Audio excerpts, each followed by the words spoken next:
या भागामध्ये मोठ्या प्रमाणात धान होतं। उद्धवजी ठाकरे आणि आमचा सर्व महाविकास आघाडीचा काँग्रेस राष्ट्रवादी आणि शिवसेनेचं सरकार असताना आपण या ठिकाणी धानाच्या शेतकऱ्यांना कशा पद्धतीने मदत केली होती आपल्याला कल्पना आहे।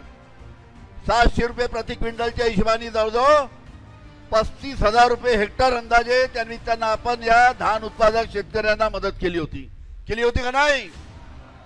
आणि आता या भारतीय जनता पार्टीच्या सरकारने किती मदत केली?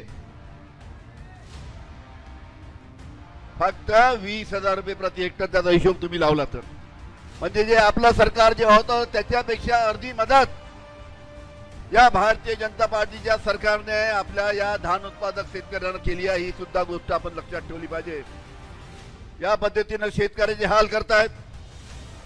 तिथं पीक विम्याच्या बाबतीत आपल्याला पीक विमा देत नाही, दुधाच्या बाबतीत दुधाला भाव नाही, आणि सर्वात महत्त्वाची गोष्ट या भारतीय जनता पार्टीच्या सरकारने आपल्या शेतकऱ्यांना जो आपल्या जीएसटी लागतो, प्रत्येक आपल्या शेतकऱ्यांना लागणाऱ्या गोष्टीवर यांनी जीएसटी लावलाय।